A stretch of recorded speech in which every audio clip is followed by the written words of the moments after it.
Good morning, everybody, and welcome to Football Friday. The boys are back. 2 out of the 3, anyway. It looks like we've lost a man. He was a good man the 3 times, but he has moved on to better things, apparently.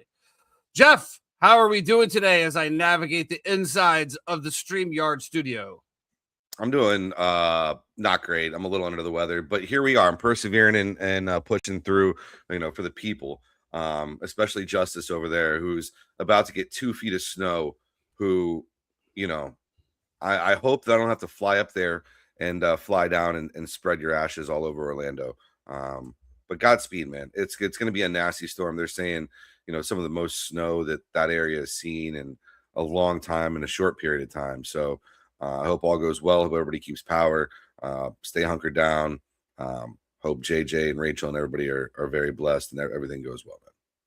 Yes, Bianca is telling me this is a life-threatening issue. Of course, as my wife finds anything on the internet or the news channels, she immediately goes straight to the doom and gloom of everything. Talking about how, people are going to be freezing to death in their homes.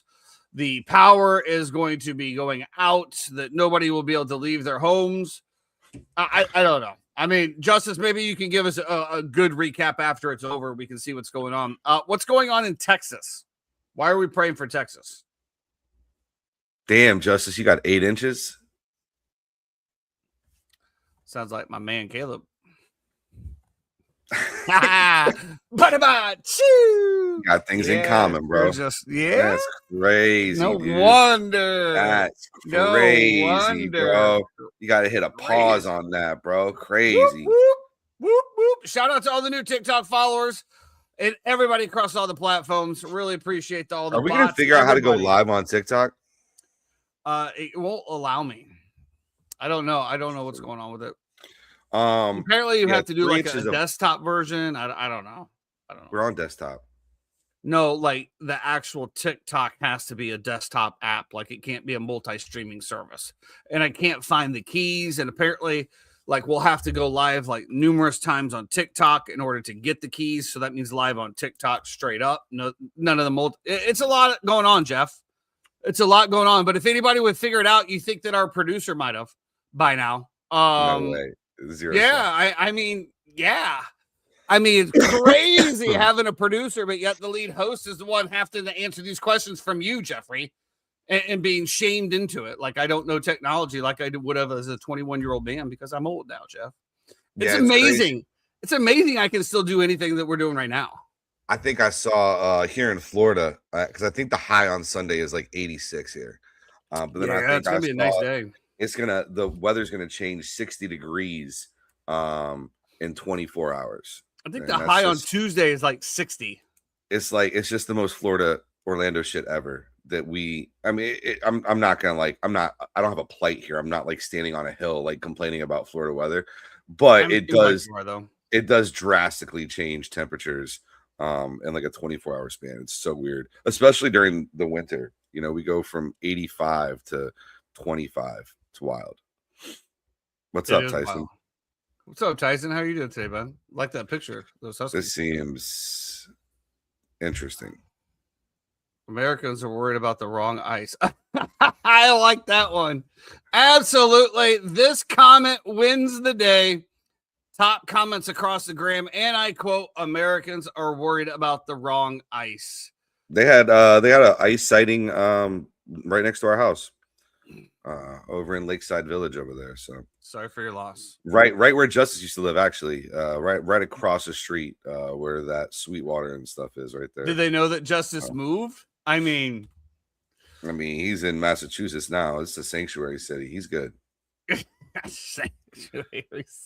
Guys, I just want just to wrap that little bow up. I just want to let you know, if you do step in front of a moving vehicle, it's not going to be good. If you try to attack a federal officer, it's not going to be good. If you want your voices to be heard, I don't know how this algorithm came up on my Reddit feed, but somehow, some way, I'm getting all of these posts in Orlando. How can I interfere?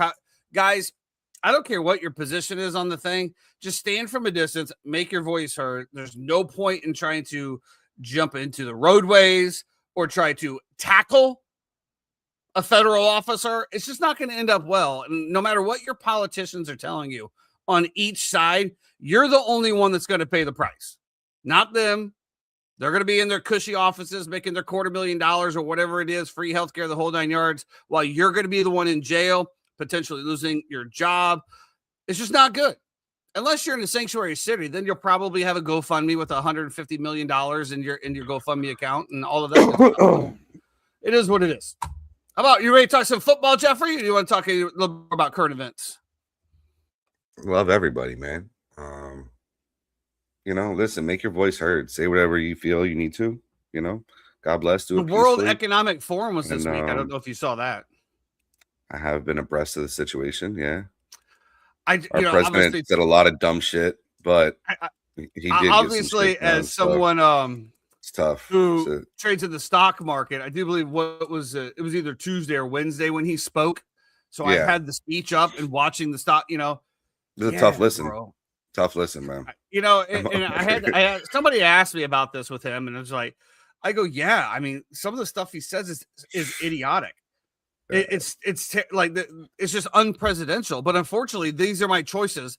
Is that I have somebody that I have to vote for that is unpresidential but agrees with the policies that I want to have done in the country, or have somebody that is presidential like but doesn't follow any of the policies that I agree with. So this is where I'm at in the United States in 2026. Yes, this is where we're at. These are our choices. Yeah, good stuff. Good stuff. Yeah, the World Economic Forum was crazy. These are our Colts. This is our team. We bleed blue. I finally realized where that song came from. Oh, you finally found the guy? No, not that guy. The actual song. That's an actual song. Yeah. But it's the riff on the guy who does the This is our God. That's saying the name of the song. That song comes from a social media super fan. That's what I said. Do you know where he got the song? Because for the life of me, I couldn't figure out where this melody was coming from. Yeah. And I've been listening to a lot of Brandon Lake Radio on Pandora, and I think it's 98.3 The Joy FM. And it finally came on, and as the song's playing, This Is Our God, I'm thinking, these are our Colts. It's tough, bro. Unbelievable. It's funny, the internet, man. I got caught. He straight up P Diddy that of is it something in Jubal in the mornings, and they do this thing called second date update. Oh yeah, I listened to that for a long time. Me and Amanda went down this rabbit hole, and I was just sending her things that because sometimes the algorithm, you'll see something and then you go click on it, but there's no second part. So I had to find the second part of what we were looking for and send it to her. And That's she's the like, worst, by the way. she's like, I've been looking for this for 24 hours. I love you so much. Thank you for sending it to me. So that's the time that we're on right now. But it's hilarious. This second date update, Dude, there are some wild ones on there. Phenomenal. It's incredible. It was funny. So to transition into sports, I have a group chat with TJ and one of our other friends as well too, and we were talking about the national championship. Obviously, just happened on Monday, and how Indiana has kind of changed the landscape of college football in terms of what they're looking for and how they recruit and what they do. And we were saying we should make a top 10 of the top 10 targets that Indiana has to target in the offseason transfer portal. You know, it was like number 1 was like Tom Brady. You know, number 2 is like, you know, Chris Winkie. Number 3 is like OJ Simpson if he was still alive. You know, just like, and it's funny because nowadays in college, you can play pro and somehow come back and play college since you're getting paid as well too. It's crazy. Well, they broke up. Justice, don't tell me that's so sad. Jake and Jubal in the morning, right? That's what it is. You know, they do it here in Orlando as well. The 92.3. Oh, okay.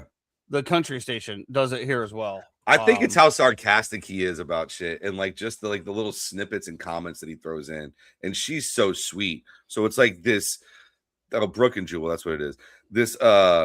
This contrast of like this super sweet person and then this like super cynical dude is just absolutely hilarious. But go ahead. Obi and Chloe Slater do one as well on 92.3. And originally people here from Orlando, so you might hear somebody, Jeffrey. And you know, it's funny that you just said that about the Miami game because I forgot all about it. That was this Monday, correct? Yeah. We did not talk about we didn't even talk about it pre-show. All we did is talk about head coaching carousel. Well, let's get into it, Jeffrey. Let's talk some football. Yeah. Finally, the college national championship was Monday. Miami 30. Yeah. I'm sorry. Miami 21, Indiana 27. I said that this was going to be a 3-point game or a blowout. Once again, I was wrong. This was a game all the way through and through. I thought the Miami Hurricanes put up a great fight. But Indiana ultimately comes up on top. It was a good game all the way around, and that's really all that we really wanted to see out of this game.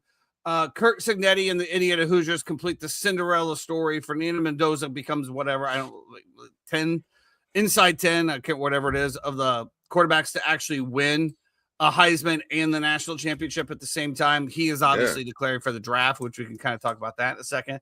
But first of all, Jeff, give me your recap on the game. What were your thoughts? What could Miami have done differently besides throw an interception? Where they said that Mark Cuban offered like $30 million or something like that, whatever his rookie signing bonus would be, to come back for one more year and run it back. But this is the year to come out. You don't want to come out next year when you have Dante Moore and Arch Manning and Lenora Sellers and a bunch of dogs who are going to be out in the draft as well. So good for Mendoza. You know, he's 6'5". It was kind of a cool story with the prodigal son returning home. Guy who's a Miami fan who spent time rooting for them as a kid. You know, his dad was denied. Huh? He was denied. You know, he tried to go to the University of Miami. They said no. Yeah.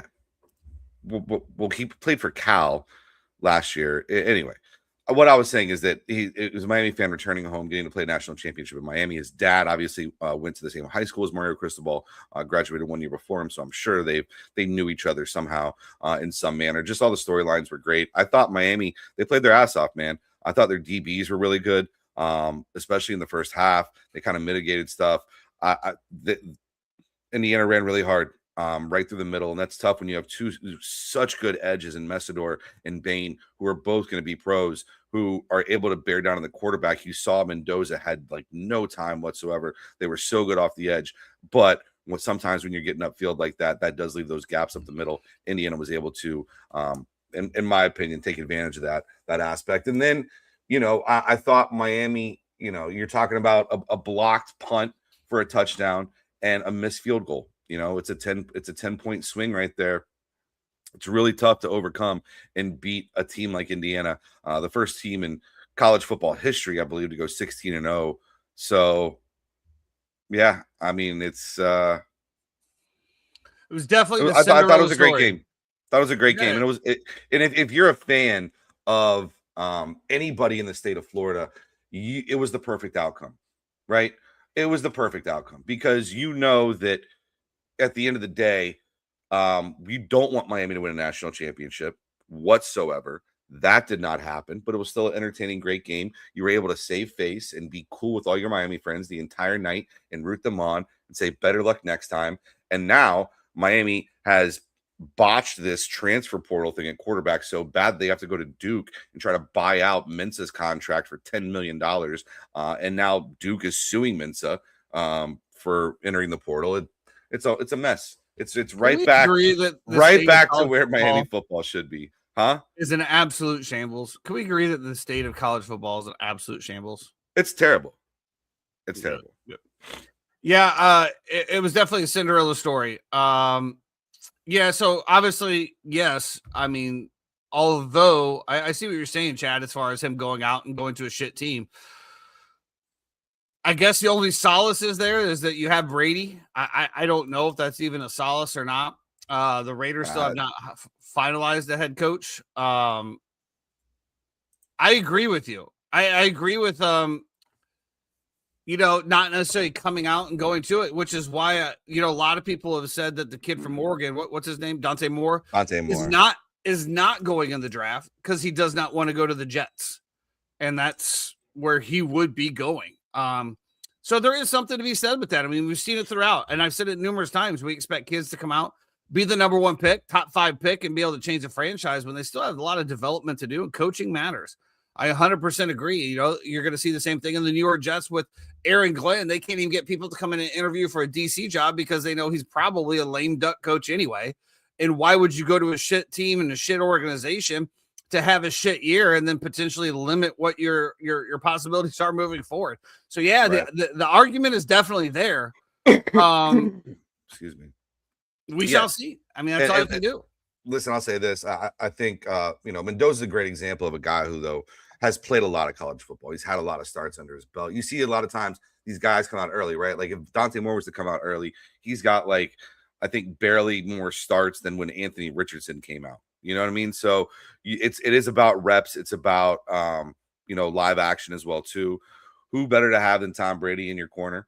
And we'll see what they do with that. They haven't filled their coaching gig, right? The Raiders? They haven't filled anything. As a matter of fact, as we spin into the head coaching carousel that is finally slowing down a little bit, that was what I was thinking about as well. Is like, I don't even see them on the interview sheets. So they must be waiting for either somebody of these final 4 teams. The offensive coordinator from the Rams is a very hot prospect and hot name that might be in their sights, but they haven't interviewed anybody, which is kind of weird. So let's get into it. The head coaching carousel, the first domino to follow.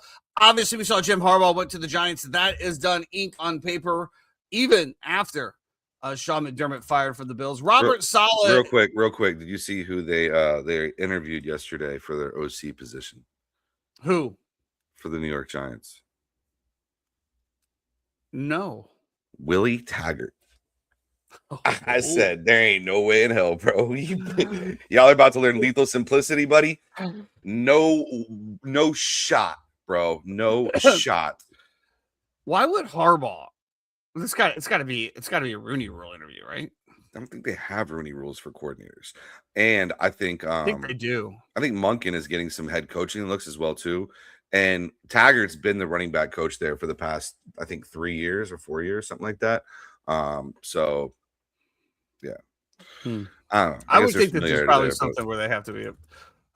So Robert Saleh, the San Francisco defensive coordinator, headed to the Titans as their head coach. This was a job that Matt Nagy apparently was interviewing for as well, and the Kansas City Chiefs were actually preparing for him to go, which we'll talk about that in a little bit.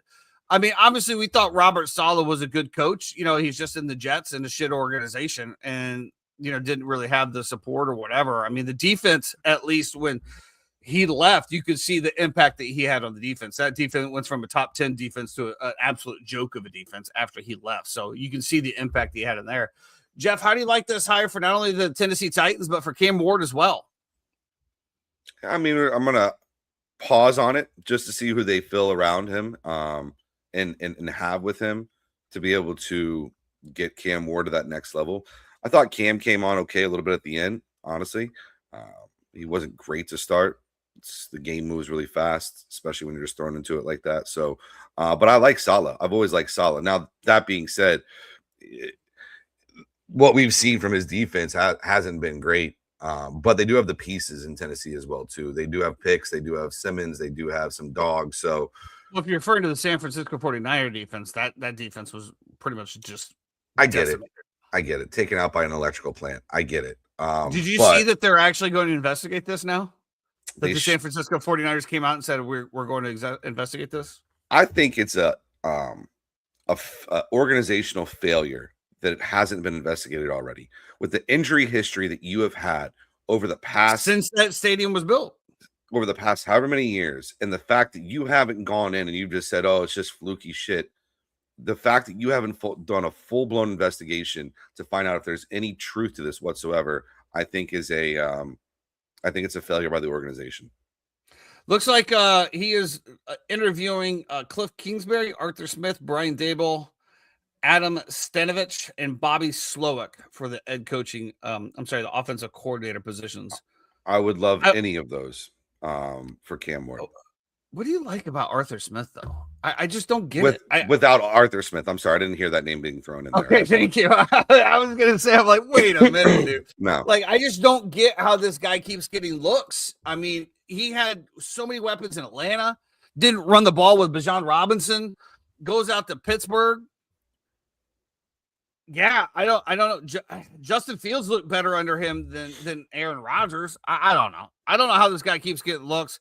Doesn't his dad own FedEx? He's a Nepo something. Yeah, there's something there with like there's something going on there. And if that's the hill you want to jump on, Jamel Hill, as I see, dude, X is a cesspool. It really is. Why? Dude. This is the first thing I see when I opened up X this morning to edit the thing. This is from Jamel Hill, which if you don't know who Jamel Hill is, just Google it, figure it out. She's referring to what Harry Douglas said, and I don't know when he said it, but she says Harry Douglas was absolutely right. None of the Falcons fans I know like the Stefanski hire. He had a losing record in Cleveland, and they didn't like how he handled the Shedeur Sanders situation. They love Deion in Atlanta. It's a black city with one of the blackest fan bases in the NFL, and they have a black quarterback on their roster. So a lot of Atlanta fans are side-eyeing this hire. Stefanski isn't going to get a honeymoon there. Now, I will agree with certain portions of this, but to sit there and say it's a black city, it's a black organization with a black quarterback, it should have a black head coach. Is that not just literally the opposite of what y'all are trying to do? Like, dude, shit just wild. Anyway, this is what I open up X to, dude. And like, this is why I literally do not scroll on X at all, because it is a cesspool, dude. An absolute cesspool. Shout out to everybody watching on X, though. Love you guys. But yeah, I don't see that.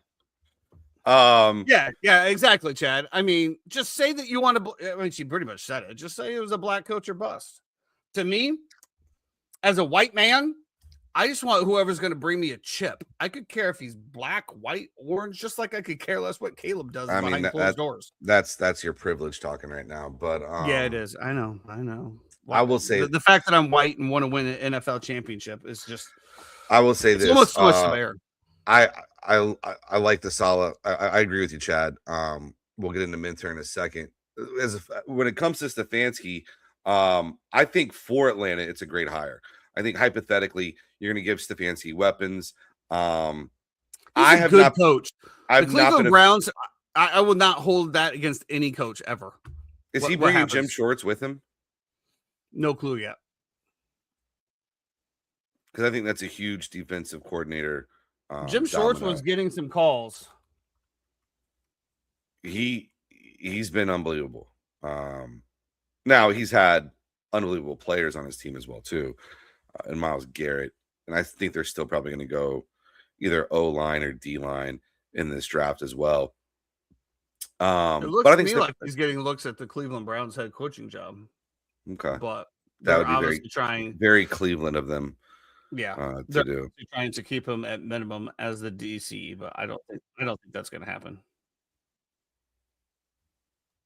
Yeah, because I think, well, actually, no. I think one of the stipulations was that was it Ulbrich, the guy who was the interim for the Jets when Saleh got fired, who was the DC for the Falcons last year. I think one of the things was that he would stay on as DC as well. So maybe I don't have that right, but I believe that was what I was understanding, that he was still there. So I agree. I think Stefanski's a good hire. Now, yeah, Jeff Ulbrich is staying as the defensive coordinator of the Atlanta Falcons. Now, I want to be very clear when I say this. Fuck the Atlanta Falcons. Their entire poverty organization, they can all kick rocks. I'm glad that you won your Super Bowl against the Saints in Week 18. Congratulations to you. Really, really, really, really well done. But you're a poverty organization. You haven't won shit. You finally get there. And you go up 28-3, and you let Tom Brady just absolutely bend you over and grab the back of your head. So, listen, I'm with Baker Mayfield here, huh? I'm with Baker Mayfield, right? Stefanski, as good of a coach he is, I think he's a trash ass human being, and I think he, has not handled situations like a man a lot of times. And so I feel the same way about Liam Cohen. I'll stand on 10 toes when it comes to that as well too. And so yeah, I can't wait to kick the Falcons' ass twice a year. Did you beat him twice a year this year? Did you beat him both times this year? No, we did not. Oh, okay. Yeah, I mean, Baker obviously comes out with his comments saying that he never even got the text or whatever after Kevin Stefanski ran him out of Cleveland, as he says, and he said that he's looking forward to playing him twice a year, coach. That'll be interesting. It'll be an interesting infield meeting, but we shall see what happens there. Jeff, Chad, Heffley, you got to understand where I'm coming from when it comes to this as well too. So, I got to deal with them all year. I got Falcons fans who I know who are around me as well too, who love to run their mouth. I got Falcons fans who are texting me, "Good luck with Zach Robinson. What a great pickup for the Bucks, huh? Hardy har." Like, you dumbass. Yeah, Zach Robinson, who was under the tutelage of Sean McVay, who was with Liam Cohen 2 years ago, with Baker Mayfield. Yeah, it's a terrible hire, dumbass. Zach Robinson's going to do great things in Tampa.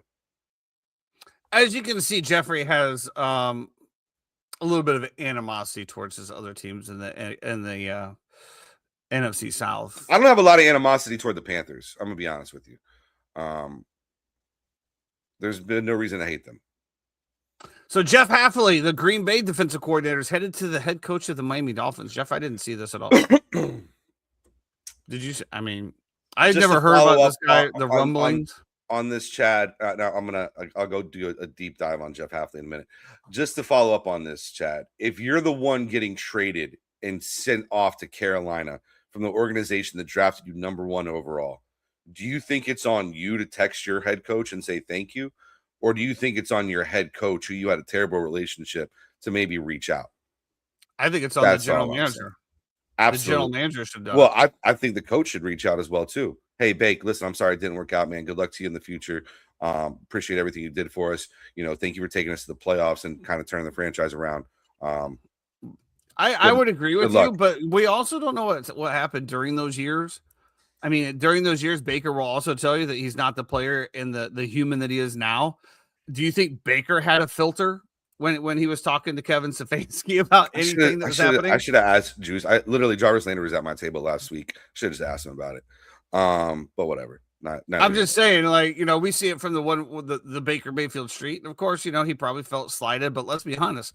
When Baker was in Cleveland, he was not the same Baker that he is now. And I think that he'll tell you that he's matured and developed over the years. But obviously there's something seriously underlying there from his time in Cleveland. Yeah, it took him to fail and to get beat down and then get built back up, and then get a shot to go compete against Kyle Trask. Here we go. Which he lost, by the way, and still got the starting job. Everyone that coming out of that training camp said that Kyle Trask was outperforming him, and he still Everyone got the came job. coming Absolutely. out of that training camp, huh? Absolutely, dude. That preseason, you're absolutely right. But you know what? No. Hey, dude, I'm glad for you. I'm glad Listen, for you. go get a Falcons jersey now that Kyle Trask is on the Falcons. You know, No. I've only got one jersey, Jeffrey, and that will be Caleb Williams. fair. Eventually. It's Um, Jeff Halfley. Jeff. Hafley Your favorite Jeff. Jeff is Halfley. not my favorite Jeff. I'm my favorite Jeff. That's pretty cocky, but Jeff Hafley, yeah. So was formerly at Boston College. Was doing pretty good at Boston College. LaFleur reaches out. I guess they've known each other. Wanted him to come to be DC in Green Bay. Goes to Green Bay. Has success. I don't think their defense was lights out, but I think their defense was fine. I think from a scheme thing, probably okay. I think from a roster construction, probably not the best defense that you ever seen in your life. And now he gets an opportunity to go be a head coach in Miami. I think what I've heard in press conferences, everything that they're saying, I completely agree with. Obviously they get the assistant GM who comes over from Green Bay to now run Miami as well too. So there's familiarity there already. You have people in the building and continuity. And what they're saying is that, listen, it doesn't matter who's at quarterback if you can't protect them. So teams need to be built through the line, whether that be getting pressure on the quarterback, whether it be protecting the quarterback. I've been saying that for a long time. That is how you build your team. You build through the trenches and then you build out. And so that's what the message has been in Miami. And if they do that, then I think they will, they play in an incredibly tough division, but it'll, besides the Jets, but I mean, the Patriots and Bills are really good. Okay. So Jeffrey likes the hire there. Jesse I think Minter. it's a fine hire. I don't think it's I'm not running and screaming that the Dolphins are going to win the AFC East next year like I was with Vrabel when they hired him in New England. It's not the same thing, no. But Did you say that New England's winning the AFC East this year? Yeah. Good call. Jesse Minter, Jeff, is headed to the Ravens. How do we like this opening show of the year? What do you mean? When we did all of our picks for who was going to win what division? Well, if we had a producer, maybe we could pull the receipts. But I can tell you exactly who I picked. You also said that you didn't make two bets for a bar tab that you clearly did. So forgive me if I have pause to your word. I can tell you. You want me to run through exactly who I picked to win each division? No, I don't. I could care less. I want to talk about Jesse Minter going to the Ravens. Here, by the way, Chad, it's still 5.5 here. No, it's not. I think. It's actually down to 4.5. It's 5. I'm looking at it right now. I'm staring at it right now. It's 4.5 on Hard Rock right now. Brother. Are we talking about the Broncos? Yeah. Look, I'll take a picture of it and send it to you. Brother, I'm literally refresh yours. Nope. Here, this is what we're gonna do. No, we're not. Actually, no, I don't even need to do this. Look, I'll just do it right here. Share screen, Hard Rock. Boom. What's it say? Exit out of yours. No, I'm just gonna refresh it. 4.5. Okay. Exit out of yours. Why do I have to exit, Jeff? Because I'm gonna share mine and show you that mine says 5.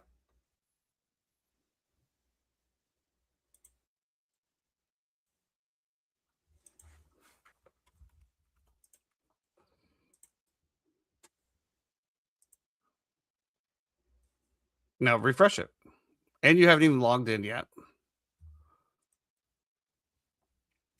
Anyway, it's we can definitely 4.5. Yeah. What was the other one? Jesse Minter. Yeah, I think Jesse Minter is a fine hire. He's 42. Okay. Defensive coordinator. I know a lot of Baltimore Ravens fans were calling for that. Obviously the defense was always the staple in Baltimore, and they've kind of fallen off that way a little bit over the past few years. So maybe a little defensive focus will help improve there as they look towards the offensive coordinator. Obviously, Lamar Jackson is going to be involved here. Moving on a little bit quickly, Mike McDaniels, the head coach from the Miami Dolphins, is looking at the Chargers OC unless he gets a head coaching gig, and he does have an interview with the Bills, Jeffrey. The Bills he has an interview with. Now, the Bills was in the news here this week, Jeffrey, for the Bills owners and his comments in regards to the elevation of the president of operations from the general manager. And when the general manager was asked about the lack of wide receiver help for Josh Allen during this time here, the owner decided to chime in and take that question and immediately went to say he didn't want Keon Coleman, that he was talking to Keon Coleman by his coaches, and he was being a team player by drafting Keon Coleman, which nobody asked about Keon Coleman. They just said, what about the lack of big name wide receiver help to help? And this owner felt it necessary to put up Keon Coleman and tell him that it wasn't his decision, when in fact there is a clip from the combine something that says, oh yes, I'm glad he ran like that. Apparently he had a low 40 time so that they were able to get him at that position, Jeff. Yeah, I didn't know 4 or 5 was like shunned on at the combine for a wide receiver, but whatever. Completely classless, completely out of pocket by the owner. To the point where if I'm a player on the Bills, I'm questioning shit. I really truly am. And credit to Brandon Beane, because the follow-up questions to when he said that, Brandon Beane basically walked back everything the owner said. He said that's absolutely not true. We love Keon. He's in year 2. He had some growing pains this year. We plan on having him being part of our future and our franchise. And I wanted Keon Coleman. Like, I don't know. Of course, it was just no. That's what Brandon Beane said. Oh yeah, the guy who just got promoted in front of the owner. He's having to walk back all the owner's comments right in front of him. Completely classless by the owner. I thought it was terrible. And I think it's something that if I'm a player, I'm thinking about that. You got to be thinking if you're a coach as well.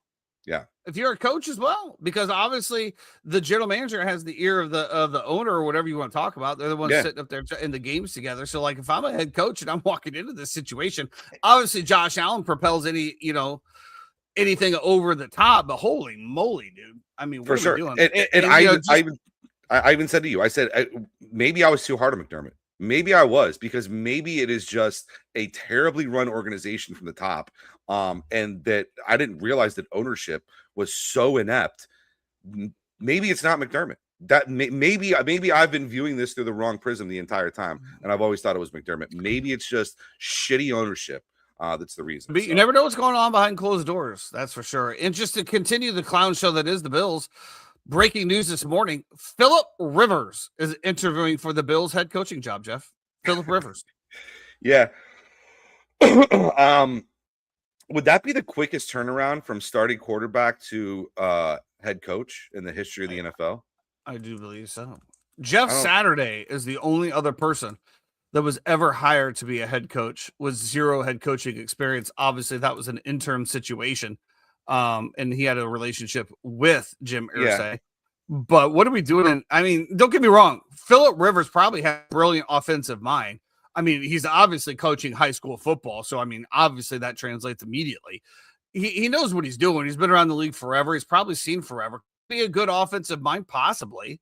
But is this who we're trusting Josh Allen's career to? I mean, maybe if he was a quarterback coach, and I don't know, Jeff. It's kind of like a double-edged sword here, because I feel like he could be a great offensive prowess for him. But is it just going to be the Colts system and the things that we saw over there and the system that we saw throughout his years? I mean, just wild. Just wild. Yeah, it's very rare that I will. I always say this: if you try to think of yourself as being an intelligent person, any information that is received and processed should be able to change your opinion at any given moment, right? Depending on what the information is and how you trust it, and so on and so forth. Watching that, it made me feel like I was wrong about McDermott, and that maybe my comments about him the past few years have not been correct, and I should walk some of those back because of how inept the front office and the ownership group is. And I agree with you. I think McDermott would probably be a great culture hire in Las Vegas as well. So Very That'll be good interesting. for Mendoza, that's for sure. Yeah. Wrapping up a little bit here, Eric Bieniemy, the Bears running back coach, is now headed to the Chiefs as their offensive coordinator. We kind of mentioned a little bit earlier about Matt Nagy being the potential favorite for the Tennessee Titans job until Robert Saleh was announced. Eric Bieniemy comes back. If you remember this, guys, going back to the days that Eric Bieniemy was a hot topic of head coaching jobs. Once he got outside of Andy Reid, he kind of faltered a lot, kind of fell on his face, and has now rebuilt himself back up. I think this is a good hire for the Kansas City Chiefs. Again, Matt Nagy, when he went back to Kansas City, didn't really have a whole lot of juice with that Kansas City offense. We've seen it before. The run pretty much non-existent. That just kind of ties in with this time of the Chicago Bears. Kind of wild, though, that Matt Nagy is literally out of a job right now. The Kansas City Chiefs have already wished him well, but he has not landed it anywhere. And I don't know if he's going to.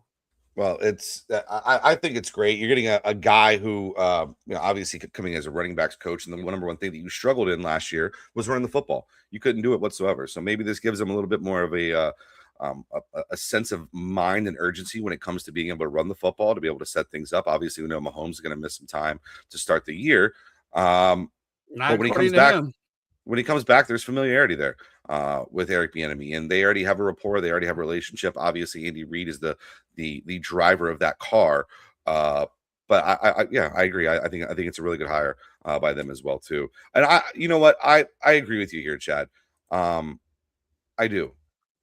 Now, do I think that Tom Brady needs to hear 20 different people's opinions on football? Probably not. Like, do I think that the Bills possibly might? Absolutely. You know what I mean? So yeah, I don't mind talking to a bunch of different people and getting a bunch of feedback and different assessments from people on what they think would work for your football team going forward. I think you're right, and it's free. Yeah, I mean, information is free. Well, you got to send the private jet out to California and back. Okay, whatever. Drops in the bucket for a billionaire, right? Well, let's get into it. It is NFL Championship week. A lot of people have already put their predictions in the chat. Obviously, Chad is a big proponent of the Denver Broncos, at least plus 5.5. Let's start there with the Patriots and the Broncos. This line is moving all around. On my screen, it's still 4.5. I don't know what Jeff's magician is happening over there. Maybe if he logs in, they will actually give him the correct line versus trying to fish bait him in. It won't let me log in. Well, it's probably because you've done some shady stuff, Jeff. I haven't done anything shady. I absolutely agree here. I love the Broncos. We've already locked in the Broncos plus 5.5, 3 units. And then we also lock in Broncos on the outright win for 1 unit plus 210. Those lines are definitely moving a little bit in my favor. So you got to love that. I think that Chad's absolutely right. We also talked about it a little bit on the other Monday show. The Denver Broncos defense is still there. I think one of the key factors a lot of people are looking at here is the New England Patriots and Drake May versus man coverage. He has been a top 3 quarterback this year in man coverage with a very high completion percentages. However, I'm going to go back to the Pats schedule, and this is not a knock on them. Again, you can only play who's in front of you, but when you're playing the dog shit teams of the NFL versus man coverage, that is going to be a big difference than playing man coverage and Patrick Surtain and the Denver Broncos, especially with that pass rush. So I don't see him having the highest completion percentage, and I do see him running for his life. He is also one of the most sacked quarterbacks in this. I do believe he's a top 5 in that category as well for taking sacks. Now, if you look at that versus completion percentage, maybe that's why, because he's taking sacks instead of throwing the ball away and preserving downs. So we see what happens. I fully expect Sean Payton to have a huge game plan for this. It was funny. I think it was on Sports Center or Get Up this morning. Which one? They were going through all of the Sean Payton's like crushing defeats. The last second play of Minnesota, the one where, again, I think it was against the Rams or something where I can't remember which one, where the guy just plowed the receiver and no offensive pass or no pass interference was called. There's a lot of things that are happening here. I think he's taking each one of those things. I think he's going to have a great game plan, but I also think Vrabel will as well. I think Denver, top to bottom, is a better stacked team than the New England Patriots, especially at the wide receiver and at the corners in the safety positions. I still give the edge to the Denver Broncos, and let's not forget as well, they are playing at home. Oxygen is a factor. Elevation is a factor. And I don't care how long you're out there, you just do not get used to it. There will be oxygen on the sidelines. And I think by the third and fourth quarter, you're going to start to see the Denver Broncos pull away with this one.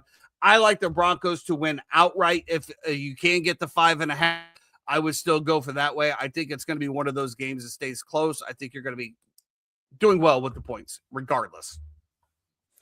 Yeah, I think this game's going to come down to over the top shots and how will the Broncos be able to defend that? Because a lot of the plays that Drake May has hit have been Kayshon Boutte, Demario Douglas, Diggs over the top.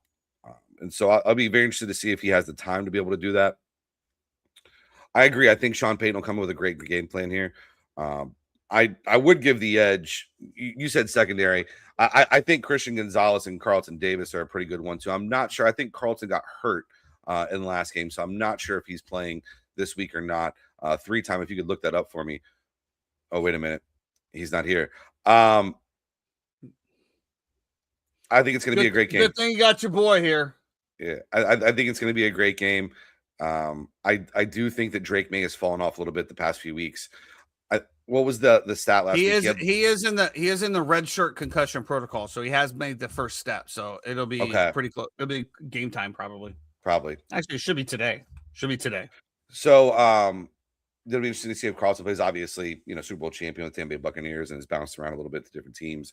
But I think Carlson's a solid player. He's with Detroit last year.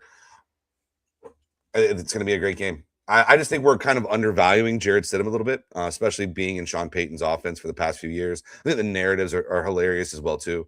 When you have the guy who was drafted to replace Tom Brady, and then now the Patriots have to go play that guy who probably has an axe to grind against the team as well, too, and a little bit of a chip on his shoulder to prove himself. So, yeah, give me Denver here. 5, 5.5, 4.5. I think they're all fine. Well, if we look at the New England Patriots and the way they played the last game, we talked about the amazing catch by Kayshon Boutte and all of those things. There was a lot of amazing catches. That was me. You just said his name exactly correctly, because he is from Louisiana, and the fact that you said Boutte, I think is exactly how you're supposed to say it. So I just want to give you props because you always mispronounce. Thank you. I am the name butcher, and I will take it, and I probably won't say it again, so I'm not going to say his name again, just in case. I didn't know if it was a fraudulent slip or what, but it was... who knows, but I'll take it. But if we look back at some of these throws, and especially that catch, these absolutely perfect balls. These balls had to be dropped in a perfect bucket. They had to be sauteed, caressed, buttered. These balls were perfect. How many perfect balls can we continue to drop, Jeffrey? I don't think there's going to be that many. I think this Denver defense is going to put so much pressure on him that ball is going to have to come out, and I think we're going to see a little bit of sloppy. I would love to see. Going to look at some props here while you look it up. I'm going to look and see what the odds are on Drake May interception. I think he definitely throws one of those here. And when we talk about interceptions and we talk about turnovers, that's when we talk about the change of the games. And that's when we talk about the advantage. And I think that's where the Broncos will be. Now, with that also being said, Jarrett Stidham could also throw an interception. For sure. And I also want to say this too. I just feel like, especially with that Houston game last week, they got very fortunate with turnover luck. You're talking about Drake May fumbles the ball 4 times, and what they only gave up like 1, I think, maybe 2 at the end. I don't remember, but a lot of fumbles, a lot of good bounces that went the Patriots' way for them to still be in the game against the Texans coming down the field with a chance until Boutte caught that pass. I just think that speaks volumes to where this team is at. And luck is luck, I just think that Denver has a really good chance to win this game. That's it. Let me just preface this. May over 0.5 or to throw an interception plus 110. Love it. Love it getting plus money. Now, on the other hand, Jarrett Stidham to not throw an interception plus 140. I love that as well. I think that Jarrett Stidham is going to be so careful with the ball. Who knows if he's going to be throwing into coverage? But let me tell you this: you parlay him, put a little bit. It's plus 348. Jeffrey, book it down. Drake May 1 interception. Jarrett Stidham no interceptions. Book it all day long. It's going to happen. I completely agree with everybody. I think the Broncos get it done here. I love the Broncos look here. I've also been fading the Patriots the whole way out. I think that they played a piss poor schedule. I think that it's given them a lot of confidence. I think going into Denver is going to be a very, very tough matchup. I do love the way that Vrabel has this game going, but just like the Chicago Bears, the New England Patriots are playing with house money. They've already achieved so much. No matter what happens, this is going to be a successful year in their eyes. Give me the give me the Broncos plus 5.5, 3 units. Give me 1 unit on the win. And let's move it on to the Rams and Seahawks later on at night. I will say this, Chad, just to let you know, we don't have any props here right now on Franklin as well. So maybe they're just waiting until closer to game time to make sure he's playing, to make sure that goes. I will say one thing, though. I do know that McDaniels will have a lot of dump offs to running backs in this game. And when I'm looking at this and I'm seeing Travion Henderson at 5.5 receiving yards, I feel like that's a pretty good bet. We shall see. We shall see. Also, the rushing props for quarterbacks will be something to look at. The Los Angeles Rams are heading to Seahawks for the NFC side of things. Seahawks are favored here by 2.5 points right now. It is split even at minus 110. Rams only plus 120 to pull out the win here.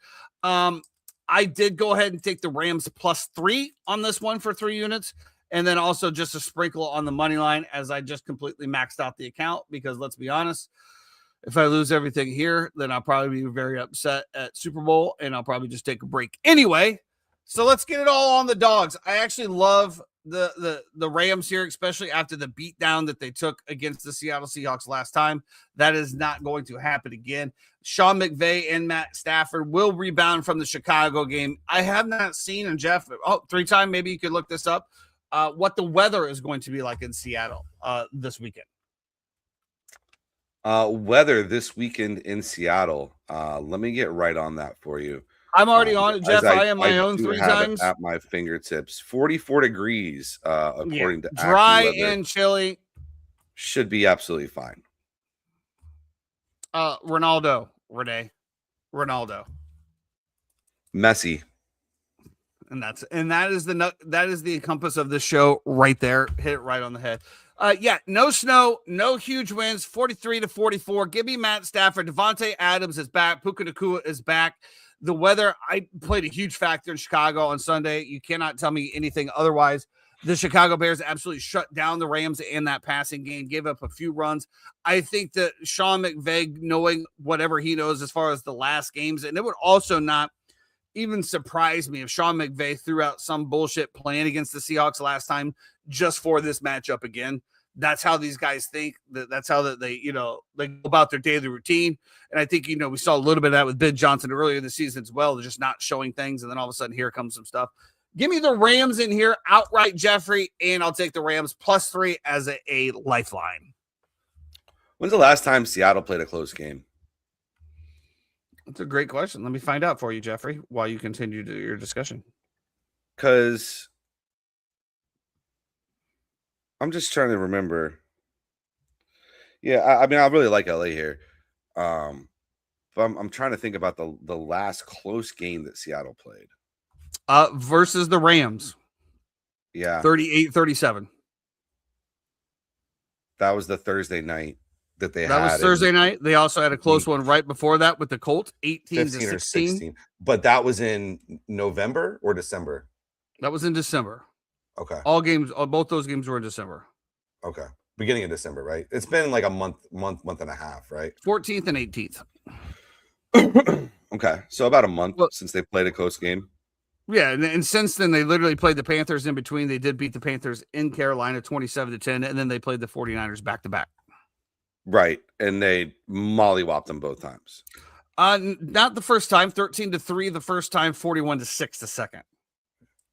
I mean, more than 10 points, I feel like, is a mollywopping. But well, that was exactly 10, so no mollywopping was taking place on January the 3rd. Fair enough. You think Yeah, I think there's this is a Sam Darnold moment that it'll happen and they'll lose Or and does he get the monkey off his back? you'll have the pundits and the Seattle fans saying, you know, it's fluky, you know, it shouldn't happen like that, blah, blah, blah. He'll be fine. He played great all year, this and this and this. And that's fine. That'll be your excuses. That'll be what you have. But we all who are objectively look at this know who Sam Darnold is. And he shits the bed in big moments constantly. I think this Until is he another doesn't. situation. He's going to have to throw the ball more than 17 times. Zach Charbonnet being out, I don't care. It hurts their team. Yeah, He's it does. run so hard. He's been so good all year. It's a Just huge put more loss. workload on Kenneth Walker III as well. Absolutely. I don't care, man. LA all day. And LA all day. We were talking about this in pre-show. Was it Hard Knocks this year when Oz came in, the mentalist? It was just a little special segment that he worked with Devontae Adams, and he had the Rams versus the Broncos. Rams beating the Broncos. He had the whole team was in there. Yeah, it was in a team room. Yeah. It was just like a little segment that they did. It wasn't anything like Hard Knocks or anything. It was like the beginning of the year.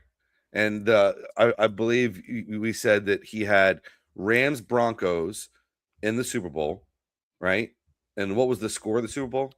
Like 24-17, something like 24-17. With the Rams winning the Super Bowl, correct? Correct.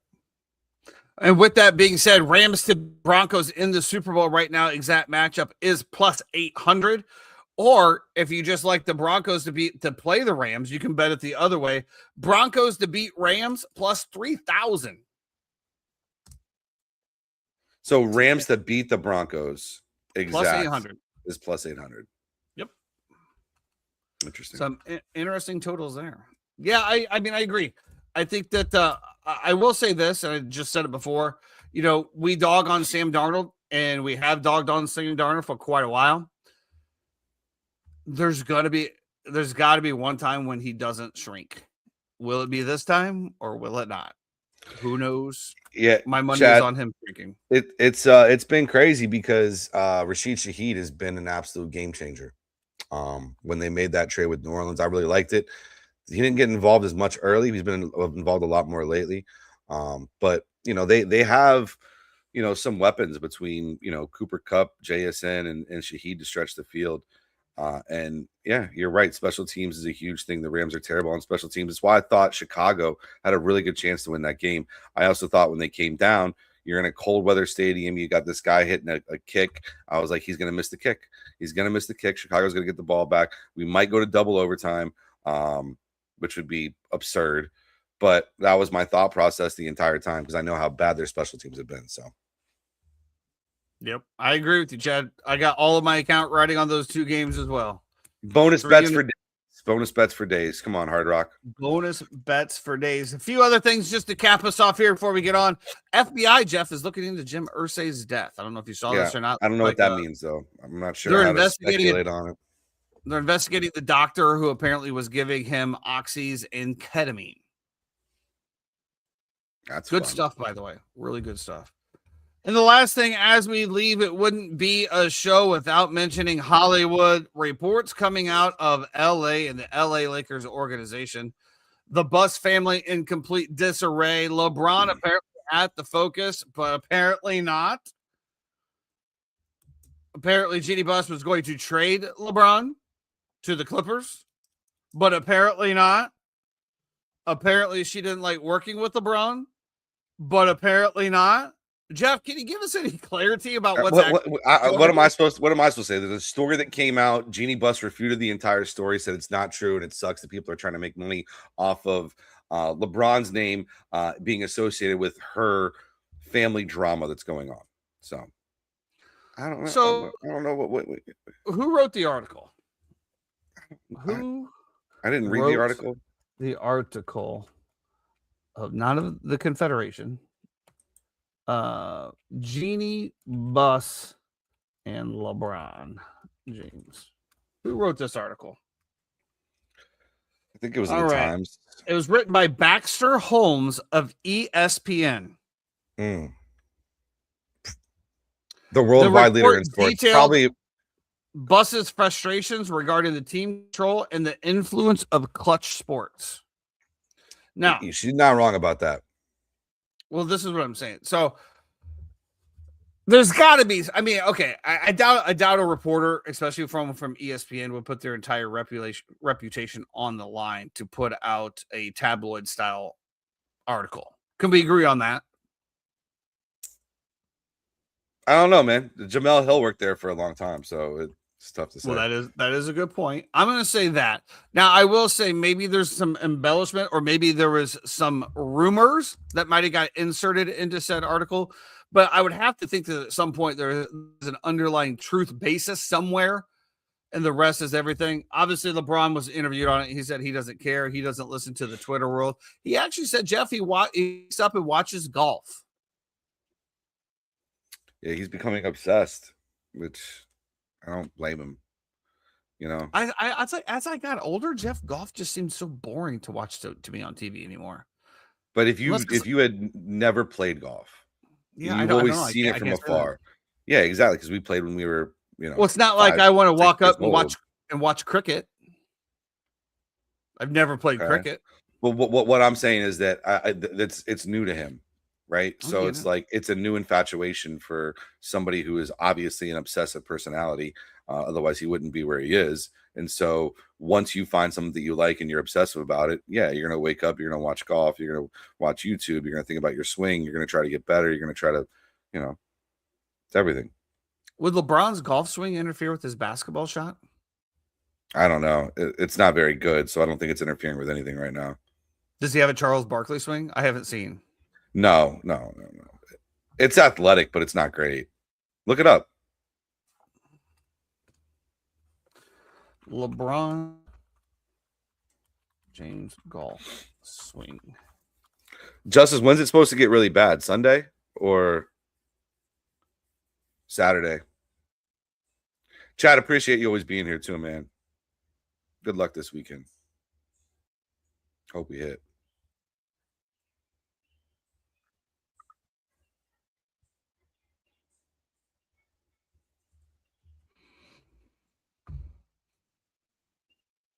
Bring it up, I guess, mini picture style here.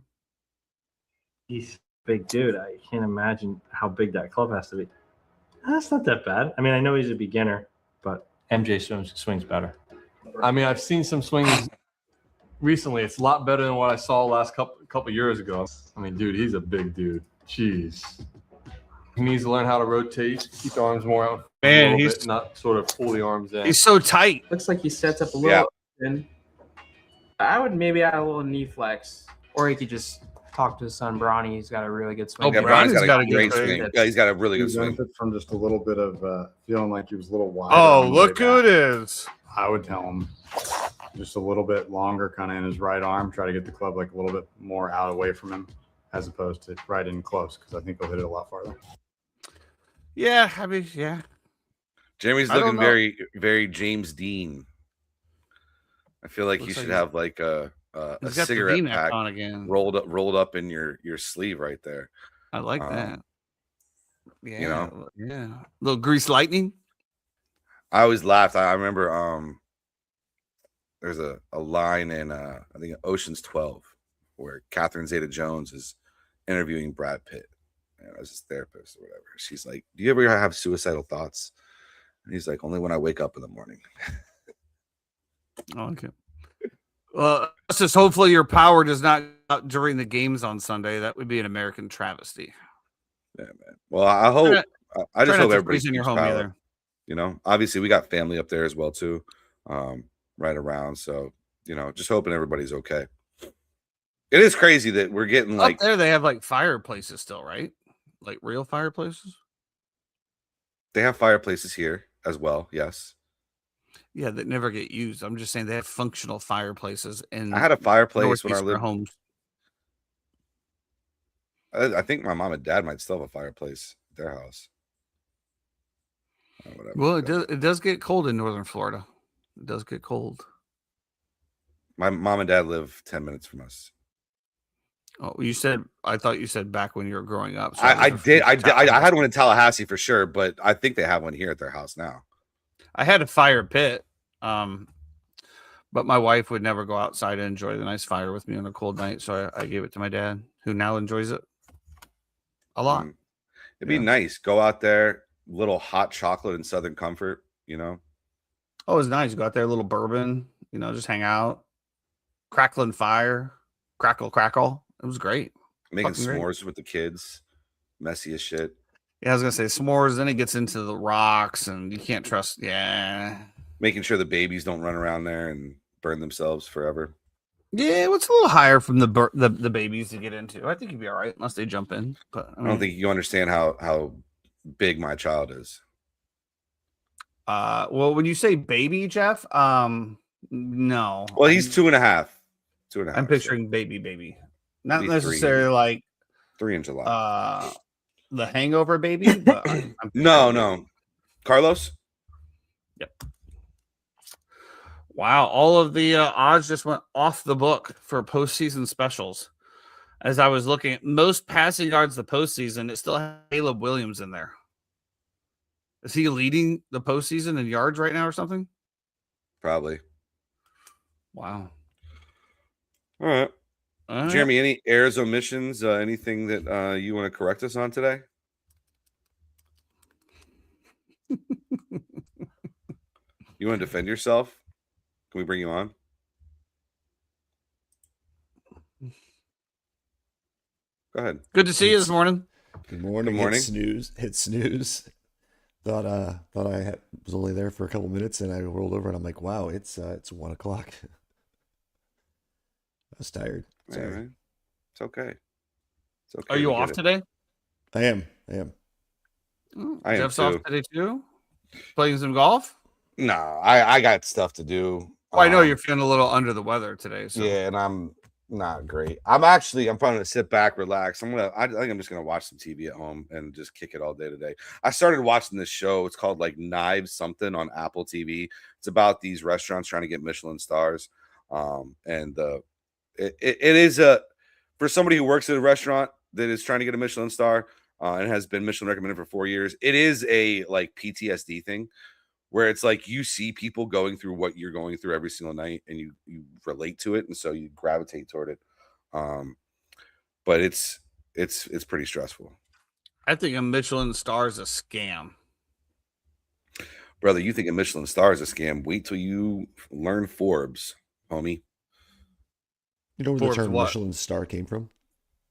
Yeah, The Michelin Tire Company, Michelin Tire Company, and who's trying to get people to drive to restaurants. drive. Yeah, Exactly. Yeah. A A lot of people don't know that. That's why I ask. I'm surprised that like a place like Talking at Boathouse. I'm surprised a place like Boathouse isn't Bib Gourmand, but maybe it's because it's not as affordable. No, we As don't. it We could don't be, try I because guess. it's just no.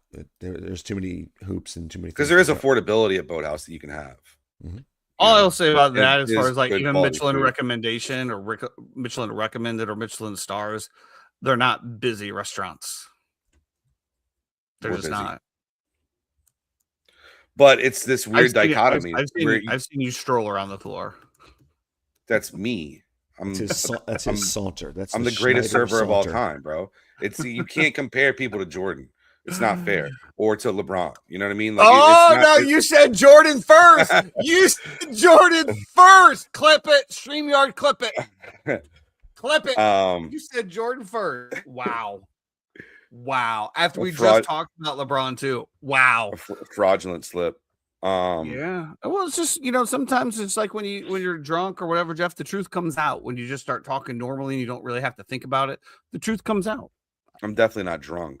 So no, is this 1 was just a o'clock in the time when afternoon. you started talking about a passion of yours, which is the Michelin star ratings or being the greatest server of all time. And you, yeah, because I just wanted as a notch on my belt. I want to be like, yeah, I showed up to a restaurant. They didn't have a Michelin star. I was one of the head servers there, and we got a Michelin star. I will say this. I will You say want the Alania accolade, in bro. Chicago, it is busy. I will say that. It's tough, But to not find like a boat help. balance. Yeah. And then to also keep it as well too, because you're working in a restaurant, you're trying to be profitable. And if you're just trying to go for Michelin star and give that kind of service, most of the time you're spending so much money on everything that you're not turning a profit. And so Actually, I think Linnea lost one of their stars. I think they're down to a 2-star. yeah, I can't believe that Kappa has kept theirs, honestly. The last few times we've been in there, not good. Thank you. But somehow they keep their star every single year, and somehow the Michelin guide and the awards are at 4 seasons every single year. Go figure. Well, probably because there's no 'Cause offense it's to the- yours. the There's name. not a well, yeah, that, and there's just not a whole lot of like uppity places here. I guess if you could say that, it's just not big enough. When you look at Orlando as a city side, I don't know. I don't know, boys. That's going to take us into championship weekend. Anything to add to close us out today, boys? Nah, I got to work on Sunday, unfortunately. So you guys enjoy the games and, enjoy your weekend, please. I will be melted in the couch as always, Jeff. I appreciate it. If you do have to be driving over this weekend, please, for the love of God, stay out of the left-hand lane. Rams, Broncos, you heard it here first. Until then.